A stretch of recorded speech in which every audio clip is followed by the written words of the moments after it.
নমস্কার। শুরু করছি সেই সময় উপন্যাসের 152তম পর্ব। কুসুম কুমারীর পিত্রালয় প্রায়ই নানা উপলক্ষে খুব ধুমধাম হয়। এ গৃহে সুখ ও সমৃদ্ধি যেন পরস্পরের হাত ধরে আছে। কুসুম কুমারীর পিতারা 5 ভাই। তারা সকলেই 51বর্তী। তাদের পুত্রকন্যার সংখ্যাও বর্তমানে সব মিলিয়ে 27। কুসুম কুমারী নিজের সহোদরার সংখ্যাই 9। সুতরাং এত বড় পরিবারের একেবারে এক কোণে বিধবা কুসুম কুমারীর হারিয়ে যাবার কথা ছিল, কিন্তু তা হলো না।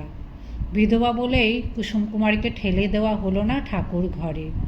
তার পিতামাতা ভালো করে খোঁজ খবর না নিয়েই যে এক উন্মাদের সঙ্গে তার বিবাহ দিয়েছিলেন, সেই ভুলের প্রায়শ্চিত্ত করার জন্য তারা কুসুম কুমারীর প্রতি আদরের বন্যা বইয়ে দিলেন। তার জন্য নির্ধারিত হলো এই গৃহের একটি সুসজ্জিত কক্ষ। 2টি দাসী নিযুক্ত করা হলো তার সেবার জন্য। কুসুম কুমারীর পিতা কৃষ্ণনাথ রায়ের সঙ্গে ত্রিপুরার রাজ পরিবারের কিছু ব্যবসায়িক সম্পর্ক আছে। কিছুদিনের মধ্যে কৃষ্ণনাথকে কার্য উপলক্ষে ত্রিপুরায় যেতে হলো। তিনি কুসুম কুমারীকে সঙ্গে নিয়ে গেলেন। সম্ভ্রান্ত পরিবারের যুবতী বিধবার পক্ষে দেশ ভ্রমণ প্রায় অকল্পনীয় ব্যাপার, কিন্তু কৃষ্ণনাথ নিছক আচারবদ্ধ মানুষ নন। তিনি তেজস্বী পুরুষ, নিজের বিচার বুদ্ধি অনুযায়ী কাজ করেন, 5 জনের কথা অগ্রাহ্য করার সাহস রাখেন। বদ্ধ জীবন ছেড়ে কিছুদিন বাইরে ঘুরে শোক সন্তপ্তা কন্যাটির যে যথেষ্ট উপকার হবে সে কথা ভেবেই তিনি কুসুম কুমারীকে নিয়ে গেলেন ত্রিপুরায়। কুসুম কুমারীর অবশ্য সন্তাপ ছিল, কিন্তু শোক ছিল না। যে স্বামীর সঙ্গে তার কোনোদিন একটিও স্বাভাবিক বাক্য বিনিময় হলো না, হৃদয় বিনিময় তো দূরের কথা, যাকে দেখে সে শুধু ভয়ই পেয়েছে, তার মৃত্যুতে আবার শোক কি? শুধু বুকের উপর সর্বক্ষণ যেন পাষাণ ভার চেপে থাকে। ত্রিপুরার পথে পাহাড় ও অরণ্যানের মধ্যে দিয়ে যেতে যেতে আস্তে আস্তে তার হৃদয় উন্মোচিত হয়। প্রকৃতি দর্শনে মুগ্ধ হবার মতন চক্ষু তার আছে। প্রতিটি দৃশ্যই তার কাছে নতুন মনে হয়। নদী বক্ষে শত শত কাঠের গুঁড়ি ভেসে যেতে দেখলে একই সঙ্গে সে বিস্মিত ও উল্লসিত হয়ে ওঠে। এইভাবে এক দেশ থেকে অন্য দেশে কাঠ চালান যায়, বাহ, ভারী বুদ্ধির ব্যাপার তো। মধ্যে মধ্যে চোখে পড়ে শিশুর মতন দুষ্টুমি ভরা দৃষ্টি নিয়ে ছুটে যাওয়া ধূসর রঙের বন খরগোশ। কুসুম কুমারীর ইচ্ছায় ছুটে গিয়ে ওদের ধরতে। যাত্রী দলটির সঙ্গে প্রহরা দিয়ে চলেছে ত্রিপুরা রাজবাহিনীর কয়েকজন সৈনিক, সুতরাং বিপদের কোনো ভয় নেই। কৃষ্ণনাথ বাইরে এসে কন্যার আবরুর ব্যাপারেও বিশেষ কড়াকড়ি করেননি। জনপদের বাইরে দিয়ে যাবার সময় কুসুম কুমারীর পালকির দুপাশ খোলা থাকে। কখনো ইচ্ছে হলে সে তার পরিচারিকাকে সঙ্গে নিয়ে বনের মধ্যে হেঁটেও আসতে পারে। ত্রিপুরায় ধর্মনগর নামে এক স্থানে এক রাত্রিবেলা ওদের তাঁবু পড়েছে। কাছে একটি জলাশয়ের ওপারে খানিকটা জঙ্গল। পূর্ণিমার রাত, আকাশ ধুয়ে যাচ্ছে জ্যোৎস্নায়। কুসুম কুমারী সেই জলাশয়ের ধারে এসে বসেছে। একবার সে জল দেখছে, একবার দেখছে আকাশ। আর চন্দ্রকিরণের এত জোর যে পাতলা মেঘ ভেদ করেও দেখা যায় পূর্ণ চাঁদ। মেঘগুলি সনসন করে ছুটছে, অথবা এক সময় কুসুম কুমারের ভ্রম হয় মেঘগুলি বুঝি থেমে আছে আর চাঁদ ছুটছে অমন করে। হঠাৎ অদূরে চকচক শব্দ হতেই কুসুম কুমারী চমকে তাকালো। তারপর সে যেন নিজের চক্ষুকেই বিশ্বাস করতে পারল না। সেই সরোবরে জলপান করতে এসেছে 2টি চিত্রল হরিণ। কুসুম কুমারী এর আগে কখনো জীবন্ত হরিণ দেখেনি। সমস্ত হৃদয়টাকে 2 চোখে এনে সে দেখতে লাগলো হরিণ দুটিকে, এবং তাকে সাহায্য করার জন্যই যেন সেই সময় মেঘ সরে গিয়ে বেশি করে আলো পড়ল সেখানে। হরিণ দুটি এত কাছাকাছি মানুষের উপস্থিতি টের পায়নি আগে। একটু পরে সজাগ হতেই তারা একসঙ্গে লাফিয়ে উঠল। তাদের সেই ছন্দময় লম্ফ এবং সমস্ত শরীরে ঢেউ খেলিয়ে ছুটে যাওয়ার দিকে নির্নিমেষ দৃষ্টিতে তাকিয়ে রইল কুসুম কুমারী। তার সর্বশরীরে রোমাঞ্চ হলো। পৃথিবীটা এত সুন্দর! সেইখানে আচ্ছন্নের মতোই বসেছিল কুসুম কুমারী। একটু পরেই একসঙ্গে অনেক মানুষের চিৎকারে সজাগ হলো সে। রক্ষীর দল হরিণ দুটিকে দেখতে পেয়েছে। ওদের বধ করার জন্য তারা পিছু ধাওয়া করেছে। কুসুম কুমারী তৎক্ষণাৎ উঠে দাঁড়ালো। তার পিতাকে বলে সে ওদের নিবৃত্ত করবে। এমন স্নিগ্ধ সুষমাময় রাত্রেও কি মানুষের হিংসার কথা মনে আসে? কুসুম কুমারের মনে পড়ে গেল শকুন্তলার গল্পের কথা। এই স্থানটি যেন তপবন, এখানে জীব হত্যা নিষেধ। তারপর তার মনে হলো এমন জ্যোৎস্নাময় রাত্রে সমস্ত পৃথিবীটাই তপবন, কোথাও কারোর মনে এমন হিংসা থাকা উচিত নয়। কুসুম কুমারী এগিয়ে যেতে লাগলো তাঁবুর দিকে। লোকগুলি হরিণ দুটিকে শেষ পর্যন্ত খুঁজে পায়নি শুনে সে নিশ্চিন্ত হলো। আবার ফিরে এলো সেই জলাশয়ের কাছে। জলের উপর ভাসছে চাঁদ, আকাশেও চাঁদ। এই দুই চাঁদ দেখতে দেখতে মগ্ন হয়ে রইল সে, যেন তার শরীরের প্রতিটি রন্ধ্রে সুখানুভূতি হচ্ছে। তার 17 বছরের জীবনে এমন আনন্দ সে যেন আর কখনো পায়নি। তবু চতুর্দিকে এত সুন্দরের মধ্যে বসে থেকেও কুসুম কুমারীর একসময় মনে হলো চিত্রল হরিণ দুটি কেন সে দেখল। শকুন্তলার গল্পটা না মনে পড়লেই ভালো হতো এ সময়। সে কিছুতেই দমন করতে পারল না একটা দীর্ঘশ্বাস। শকুন্তলা তার মতন বিধবা ছিল না। ত্রিপুরা থেকে প্রায় 3 মাস পরে কুসুম কুমারী আবার ফিরে এলো কলকাতায়। তখন তাদের বাড়ির ছেলেরা মিলে একটি নাটক অভিনয়ের ব্যাপারে মেতে উঠেছে। এই পরিবারের পুরুষরা কেউ প্রকাশ্যে মদ মেয়ে মানুষের চর্চা করে না। গোপনে কার কোন দিকে যাতায়াত আছে তা কে জানে, কিন্তু বাড়িতে এসবের কোনো স্থান নেই। কুসুম কুমারীর পিতা কৃষ্ণনাথ অবশ্য প্রকৃতই সচ্চরিত্র পুরুষ। তার ঝোঁক আছে ধ্রুপদী সঙ্গীতের প্রতি। এই গৃহের বালকদের স্কুল কলেজে পড়া বাধ্যতামূলক। যুবকরা পায়রা ও ঘুড়ি ওড়ানোর মতন নির্দোষ আনন্দে মত্ত থাকে। দোল দুর্গোৎসবে যাত্রা ও পালাগান হয়। এবার তারা নিজেরাই নাটক করবে। নির্দেশক, অভিনেতা, গায়ক, বাদক প্রায় সকলেই এ বাড়ির ছেলে। বাড়ির মেয়েদের অংশগ্রহণ করার কোনো প্রশ্নই ওঠে না। তবে নাটমহলে মহড়ার সময় মেয়েদের উপস্থিত থাকায় কোনো দোষ নেই। নাটকের নাম বিক্রমবর্ষী। জোড়াসাঁকোর সিংহবাড়িতে নবীন কুমার সিংয়ের এই নাটকের অভিনয় দেখে বাগবাজারের ছেলেরা মুগ্ধ হয়েছিল। তাই তারা সেই নাটকই মঞ্চস্থ করতে চেয়েছে। কুসুম কুমারী আগাগোড়া বসে বসে মহড়া দেখে।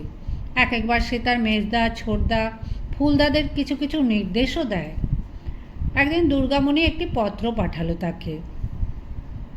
আমার পরম স্নেহের ধন কুসুম সোনা, আর 6 মাস হইল তোরে দর্শন করি নাই।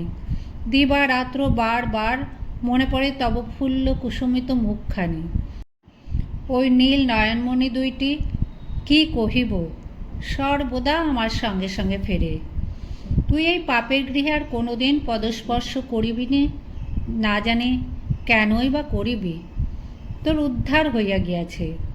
আমি হতভাগিনী আর কোথায় যাইব?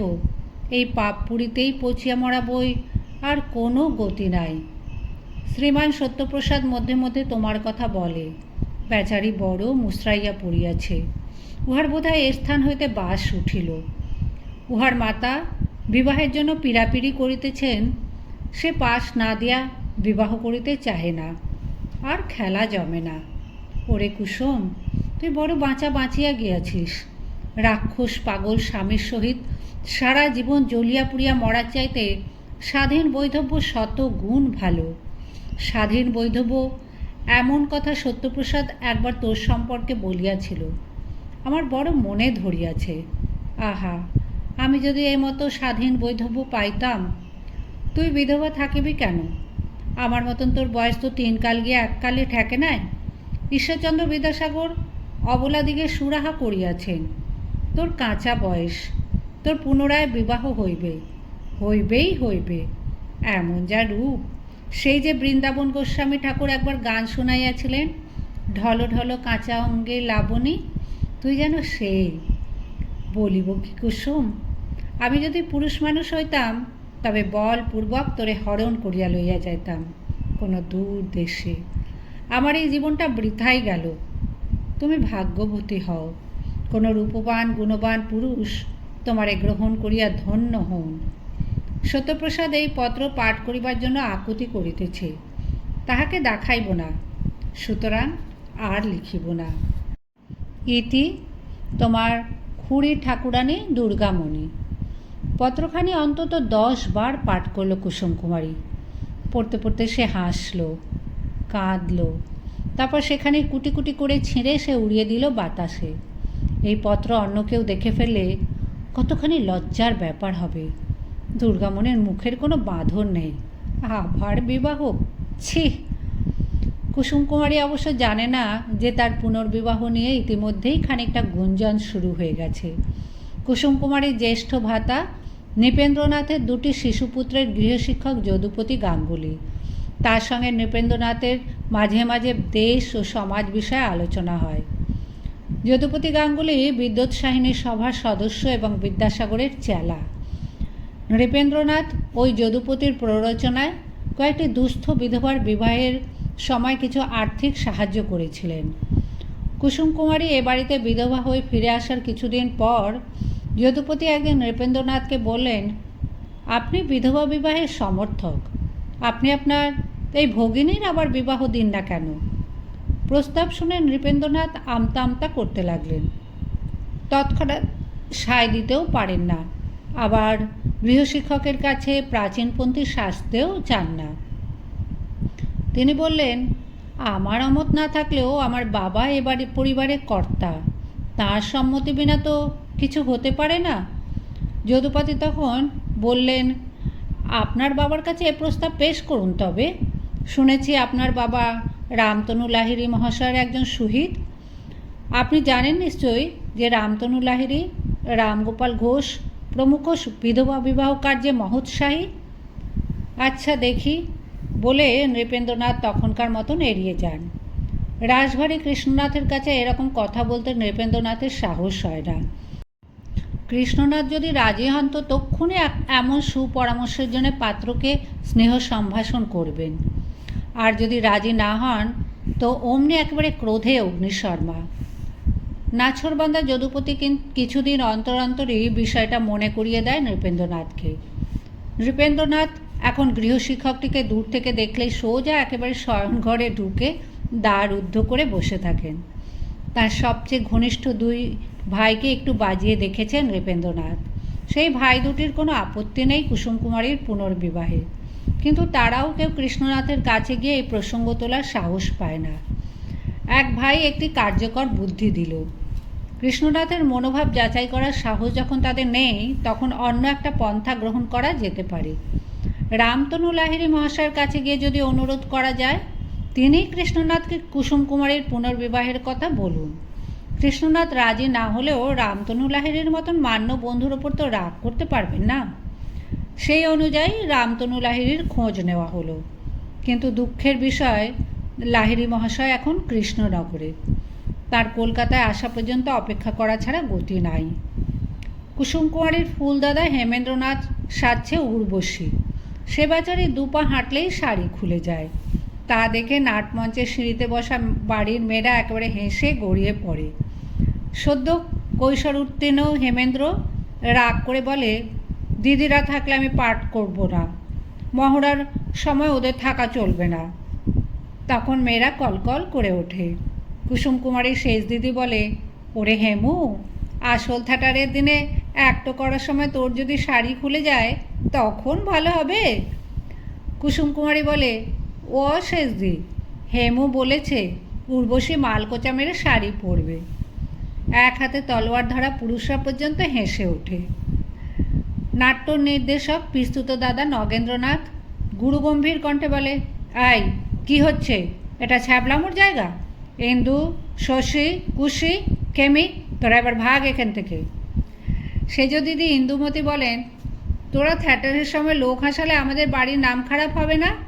মেয়েদের পাঠ আমরা করে দেখিয়ে দিচ্ছি, তোরা শিখে নে। যাও যাও, তোমাদের আর ধিঙ্গিপনা করতে হবে না।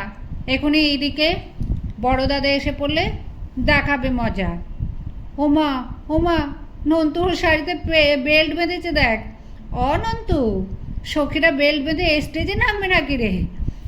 মেয়েদের অঙ্গরস অবশ্য অকস্মাৎ থেমে গেল। এই সময় সেখানে এসে পড়ল স্বয়ং নাট্যকার নবীন কুমার সিংহ। ঠিক পাশের গৃহেই তার শ্বশুরালয়। এবারে যুবকরা তাকে অনুরোধ জানিয়েছিল একবার এসে মহড়া দেখে যেতে এবং কিছু পরামর্শ দিতে। সরোজিনীদের সঙ্গে এ বাড়িতে কিছুটা আত্মীয়তা আছে, সেই হিসেবে নবীন কুমার এ বাড়ির কুটুম্বের মতন। তাকে দেখে মহিলারা ঘোমটা দিয়ে মুখ ফেরালো, কেউ কেউ আড়ালে সরে গেল, কয়েকজন একই জায়গায় বসে রইল। তাদের সঙ্গে নবীন কুমারের রসিকতার সম্পর্ক। কোঁচানো ধুতি ও নীল মখমলের বেনিয়ান পরা নবীন কুমার চত্বরের মাঝখানে গম্ভীর মুখে দাঁড়ালো। তার হাতে একটি রূপো বাঁধানো ছড়ি। তার চেয়েও বেশি বয়সী যুবকদের উদ্দেশ্য করে ভারী কি গলায় সে বলল, তা কেমন হচ্ছে টচ্ছে শুনি? সুরেন্দ্রনাথবাবু বুঝি পুরোরবা সেজেছেন? কুসুম কুমারী সিঁড়ির আসন ছেড়ে উঠে অবনত মুখে চলে গেল অন্দরমহলে। যাবার সময় নবীন কুমারের সামনে দিয়ে আসতে হলো তাকে। সে মুখ তুললও না একবারও। এই নবীন কুমারের ব্যাধির সময় সে একবার দেখতে গিয়েছিল। তখন নবীন কুমার একটিও কথা বলেনি তার সঙ্গে, সে কথা তার মনে আছে। নবীন কুমার এবারেও অবশ্য থান কাপড় পরা এই তরুণীটির দিকে চেয়েও দেখল না। পরদিন সরোজিনী এলো এ বাড়িতে। সকলের সঙ্গে দেখা সাক্ষাৎ সেরে একেবারে শেষকালে সে এলো কুসুম কুমারীর কাছে। সরোজিনী এর আগেও কুসুম কুমারীর সঙ্গে দেখা করে গেছে কয়েকবার। যখনই সে পিত্রালয়ে আসে এ বাড়িতেও একবার ঘুরে যায়। আজ এসে সরোজিনী কুসুম কুমারীর হাত জড়িয়ে ধরে বলল, কুসুম দিদি, তুমি একবার আমাদের বাড়িতে চলো, এক্ষুনি চলো। কুসুম কুমারী বলল, কেন রে, তোদের বাড়িতে যাব কেন?